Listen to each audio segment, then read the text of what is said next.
नमस्कार दोस्तों, मैं स्मित मिश्रा स्वागत करता हूं एक बार फिर से आप सभी का एमजेटी एजुकेशन में। क्या रूस से अब भारत तेल नहीं खरीदेगा? क्या भारत की रसिया से जो रिलेशन अभी तक बने आए हुए थे, क्या उसमें से कुछ खटास आ गई है या वो रिलेशन गड़बड़ हो सकते हैं? ये सब हम लोग आज की वीडियो में डिटेल में चर्चा करेंगे, क्योंकि अभी हाल ही में पीएम मोदी ने यूक्रेन विजिट किया, यूक्रेन की यात्रा की और वहां पर बहुत सारे समझौते भी हुए हैं, उसको भी हम लोग जानेंगे। साथ ही साथ पीएम मोदी के यूक्रेन यात्रा के बाद दुनिया भर की प्रतिक्रिया क्या रही, इसको भी हम लोग देखेंगे, क्योंकि पूरी दुनिया की निगाहें लगी हुई थी पीएम मोदी की इस यात्रा पर। और जेलेंस्की ने भारत को लेकर के क्या कहा, और भारत आना भी ये चाह रहे हैं, भारत विजिट के लिए इनको इनवाइट भी किया गया है, तो इस पर इनका क्या कहना है, इसको भी हम लोग आज की वीडियो में देखेंगे। कुल मिला जुला करके पीएम मोदी की इस यात्रा की सारी डिटेल व्याख्या मैं करने वाला हूं, बहुत ही कम समय में आपको सारा कंटेंट देने वाला हूं। तो वीडियो को स्टार्ट करते हैं बिना किसी देरी के।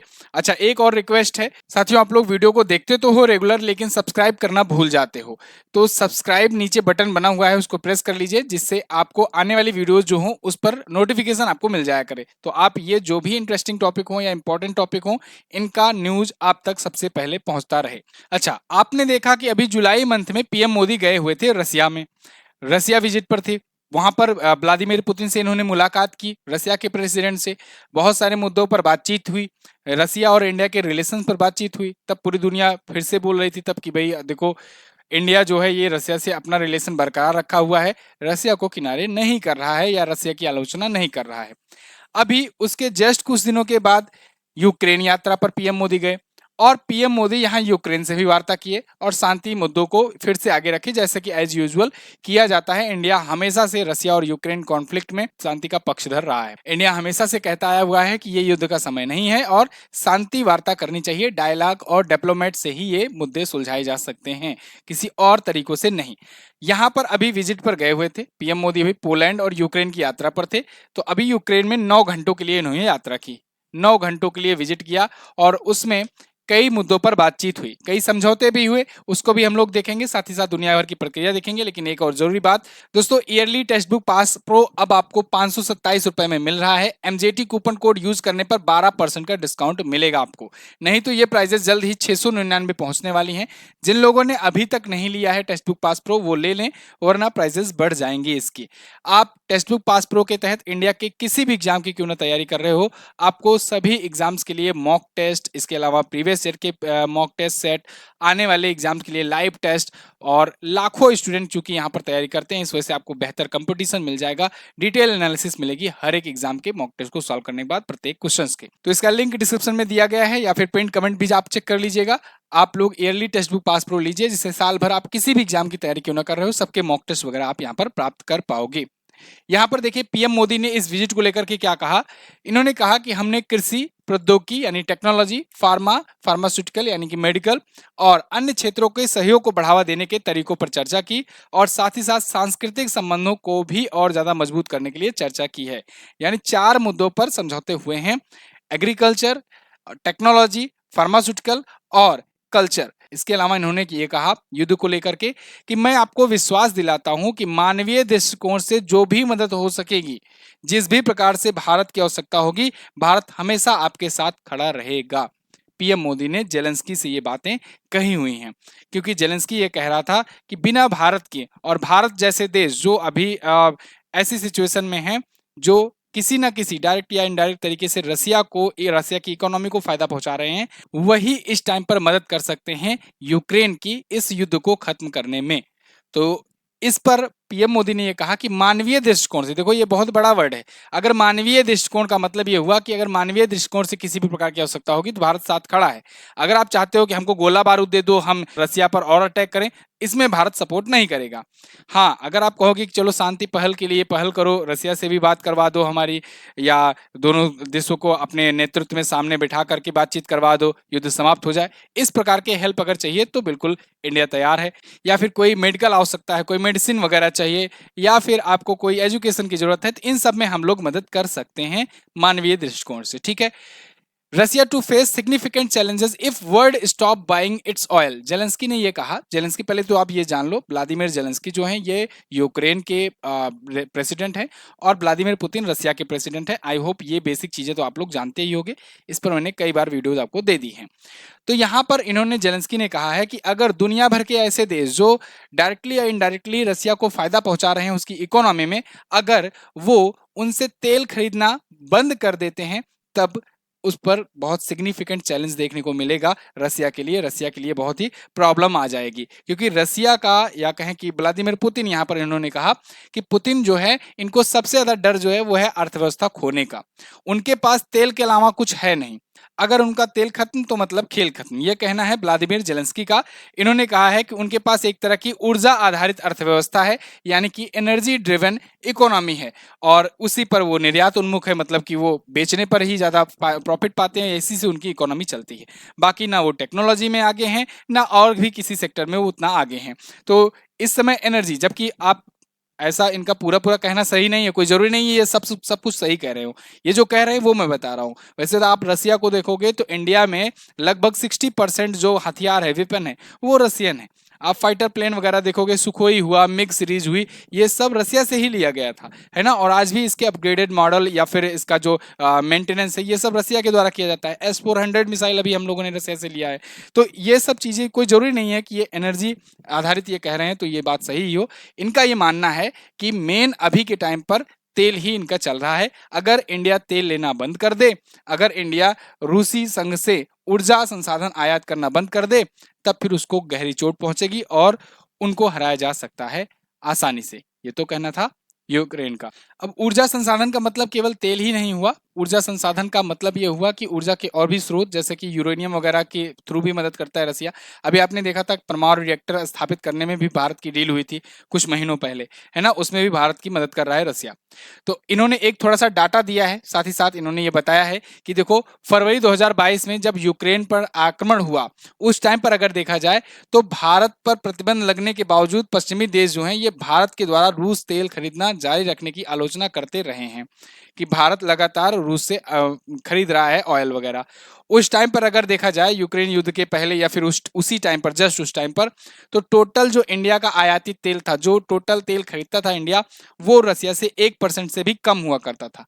लेकिन पोस्ट वार इरा में, मतलब जब युद्ध शुरू हो गया या फिर उसके बाद चल रहा है जब से, तब से भारत ने तेल खरीदना बहुत ज्यादा मात्रा में बढ़ा दिया। आज के टाइम पर भारत की कुल तेल खरीद जो होती है उसमें से 40% रसिया से लिया जाता है, और भारत रसिया का टॉप इंपोर्टर बन गया है तेल का। तो अब इसको लेकर के एस जयशंकर जी का भी बयान आया, क्योंकि आना ही था, पूरी दुनिया इस पर बात करने लगी कि भाई हाँ, सही कह रहे हैं जेलेंस्की कि रसिया को इनडायरेक्टली सपोर्ट कर रहा है इंडिया।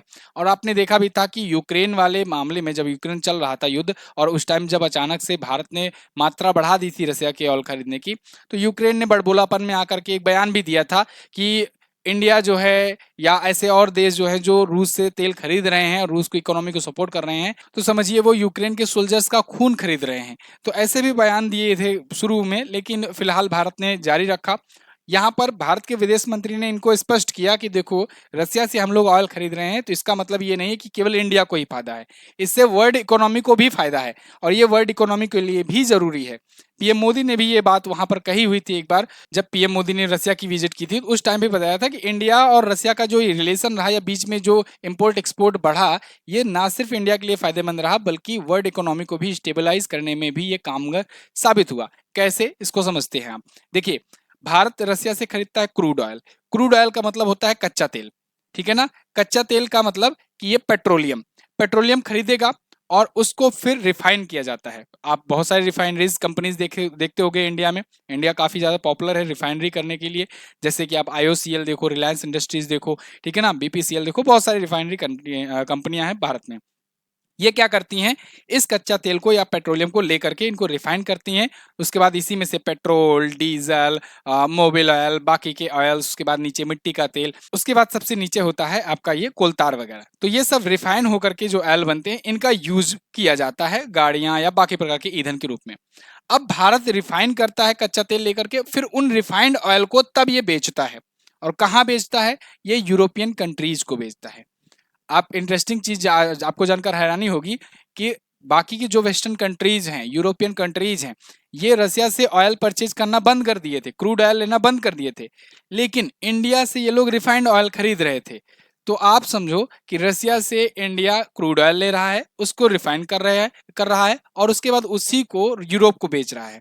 एक रिपोर्ट ये भी आई थी कि भारत सबसे ज्यादा इंपोर्टर तो है ही रसिया का क्रूड ऑयल के मामले में, लेकिन सबसे बड़ा एक्सपोर्टर भी बन गया है यूरोपियंस को रिफाइंड ऑयल देने में। मतलब हम लोग क्रूड ऑयल खरीद रहे हैं और रिफाइंड ऑयल बेच रहे हैं। तो इस वजह से डबल फायदा है, एक तो इधर भी कस्टमर उनको मिल रहा है अच्छी खासा, इधर भी प्रॉफिट बना रहे हैं, और इधर कम दाम में सस्ते दाम में खरीद रहे हैं तो इधर भी प्रॉफिट बना रहे हैं। तो बहुत सारे लोग आलोचना भी किए थे कि इंडिया इसमें डबल मजे मार रहा है। फिलहाल तो यहाँ पर इंडिया ने इनको समझाया कि देखो, अगर हम लोग रिफाइंड ऑयल ना देते तुमको सही दाम पर, क्योंकि हम लोग सस्ते दाम पर पा रहे हैं, तो एक स्टेबलाइज मनी में भेज रहे हैं आपको, ऐसा नहीं कि हम लोग डबल करके रिफाइंड ऑयल भेज रहे हैं आपको। ठीक है, तो एक स्टेबलाइज मनी में एक मतलब कि जो वैल्यूएबल होता है प्राइस, उसमें हम आपको रिफाइंड ऑयल भी बेच रहे हैं। अगर हम ना लेते इतनी ज्यादा मात्रा में, तो आप सोचो कि उतने टाइम पर आप कहाँ से पाते। आप जाहिर सी बात है दुनिया भर में कमी आ जाती, अगर उसका तेल कोई नहीं खरीदता रसिया का क्रूड ऑयल, तो रिफाइंड ऑयल आप लोग को यहाँ भी कमी आ जाती, क्रूड ऑयल की भी कमी आ जाती, अचानक से दाम आसमान पर पहुंच जाते, और फिर दुनिया भर की इकोनॉमी जो वैसे ही डूब रही है, इसमें और ज्यादा डूबना शुरू हो जाती।